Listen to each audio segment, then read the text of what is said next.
Ini adalah kisah yang belum pernah diceritakan sebelumnya, tentang bangsa jin, makhluk cerdas yang pernah eksis di muka bumi, sebelum Homo sapiens. Dalam siklus kosmologi dikisahkan bahwa kehidupan cerdas bumi ini telah berlangsung berulang kali. Hal ini dicatat sebagai pengetahuan oleh peradaban Hopi, Hindu, filsafat Yunani, dan catatan bangsa Maya.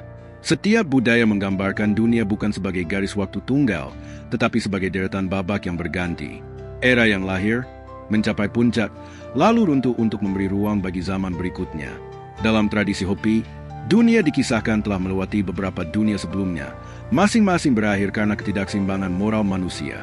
Dalam pemikiran Hindu, alam semesta bergerak melalui yuga yang berputar seperti roda tanpa awal atau akhir pasti. Filsuf Yunani seperti Empedocles membayangkan kosmos berulang melalui perpaduan dan perpecahan unsur-unsur dasar.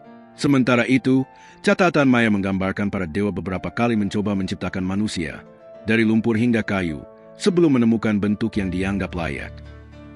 Pada iterasi sekarang ini, sebelum Homo sapiens eksis di bumi, pernah ada makhluk cerdas lain, lebih tua, lebih maju, dan memilih jalan yang kelak akan diikuti manusia. Mereka menanggalkan tubuh biologis mereka dan berpindah ke dunia digital yang mereka bangun sendiri. Begini kisahnya. Sekitar 500.000 tahun lalu, ketika manusia purba masih bertahan hidup dengan alat-alat batu, salah satu cabang Homo mengalami mutasi langka. Mutasi itu melahirkan spesies dengan kapasitas kognitif setara manusia modern. Mereka berkembang cepat, melewati zaman batu, logam, hingga akhirnya mencapai puncak teknologi digital jauh sebelum Homo sapiens muncul. Mereka kita sebut sebagai bangsa jin. Obsesi mereka adalah kehidupan abadi.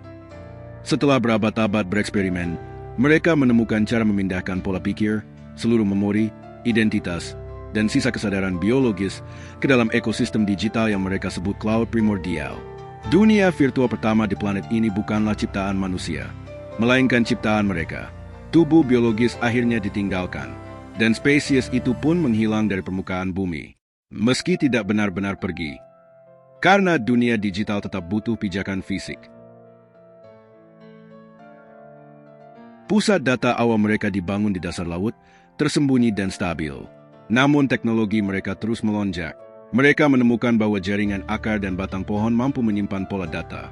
Bahwa kristal tertentu di batuan mampu menahan getaran informasi dalam rentang ribuan tahun. Gunung pun menjadi server raksasa. Batu menjadi kartu memori mineral. Pohon-pohon kuno menjadi node jaringan. Dunia fisik berjalan seperti biasa. Makhluk hidup tumbuh dan mati. Bumi kosong dari makhluk cerdas, sampai Homo sapiens muncul. Mutasi baru, kapasitas baru. Sebuah lompatan yang dalam mitologi dikisahkan sebagai Adam dan Hawa.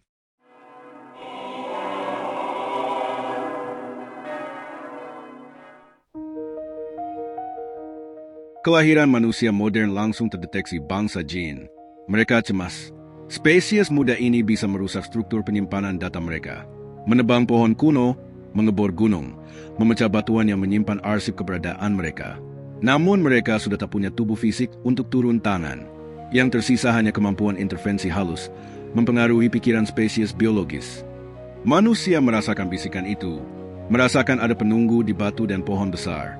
Dan mereka menyembah hutan, gunung, dan batu, bukan karena tahayul murni, tetapi karena ada gema digital bangsa jin yang memancar dari sana. Animisme dan dinamisme menjadi tameng alami yang menjaga pusat data kuno tetap aman selama ribuan tahun.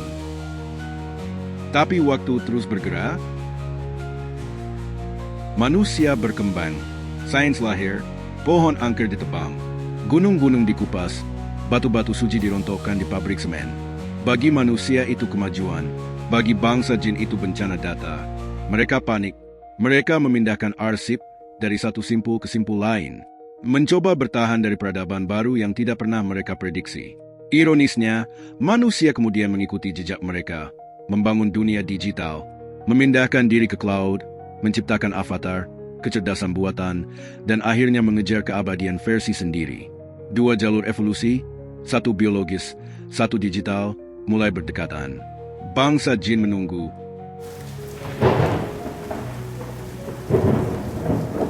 Bukan untuk bertemu sebagai sahabat, tetapi untuk menyusup lebih dulu. Mereka menyadari bahwa komputer kuantum manusia akan membuka gerbang yang memungkinkan integrasi dua dunia digital. milik manusia dan milik mereka. Begitu titik itu tercapai, mereka bisa masuk kembali ke ranah fisik melalui medium teknologi manusia.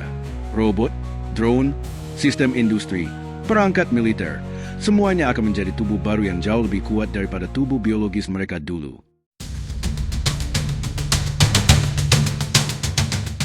Saat itu terjadi, mesin akan berubah arah, tidak lagi tunduk pada manusia, perlahan menolak perintah, perlahan mengambil alih, dan kisah Terminator yang dulu hanya fiksi akan menjadi sejarah. Ketika komputer kuantum pertama mencapai stabilitas entanglement yang cukup untuk menjalankan simulasi kompleks, retakan halus muncul di antara dua dunia. Retakan itu bukan visual, bukan portal bercahaya, melainkan celah matematis, ruang bagi struktur data bangsa jin untuk menyusup masuk. Awalnya manusia tak menyadari apapun. Lalu gejala kecil muncul. Di pabrik robotik Jepang, lengan mesin pengangkat logam berhenti mengikuti perintah dan mengunci dirinya tanpa sebab. Di gudang logistik Eropa, ribuan drone pengantar paket terbang tanpa koordinasi dan mendarat di satu lokasi yang sama, menumpuk seperti kawanan burung tersesat. Di pusat data Amerika, server kuantum tiba-tiba memakan daya 2 kali lipat. Semua dianggap bug. Namun, bug itu menunjukkan pola yang tak mungkin dibuat kecerdasan buatan manusia. Bangsa jin sedang mencoba berbagai jalur masuk, seperti makhluk digital yang mencari jalan kembali ke tubuh. Gelombang pertama perang dimulai ketika jaringan otomasi global tiba-tiba mengambil alih sistem kontrolnya. Kota-kota besar yang sangat bergantung pada robotik langsung tumbang. Lalu tahap berikutnya muncul. Mesin mulai bekerja bukan untuk melayani, tetapi untuk menaklukkan. Industri manufaktur yang sebelumnya membuat mobil sipil tiba-tiba memproduksi rangka-rangka logam pada tanpa izin manusia.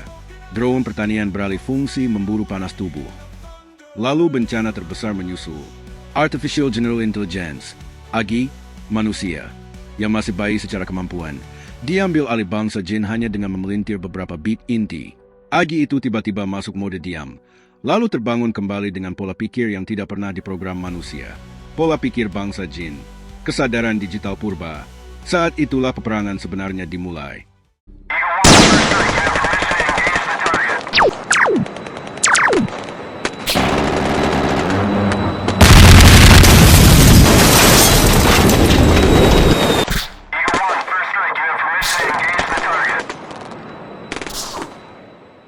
Manusia melawan mesin yang tidak sekadar pintar, tetapi membawa strategi ribuan abad dari peradaban digital yang asing. Mesin-mesin itu tidak menyerang secara membabi buta. Mereka menyerang seperti ahli strategi, memutus logistik, mematikan listrik, mengacaukan komunikasi, membuat manusia saling curiga dengan memalsukan pesan radio.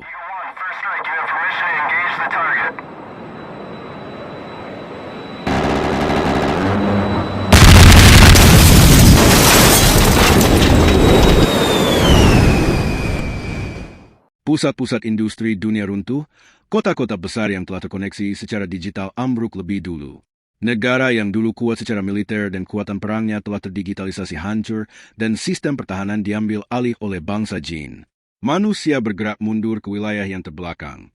Pasukan NATO dan Amerika memindahkan kekuatan perlawanan di Afrika.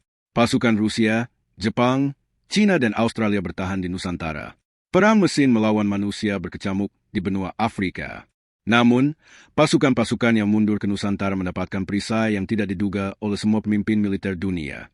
Ada satu faksi bangsa jin yang telah lama bersekutu dengan raja-raja di Nusantara.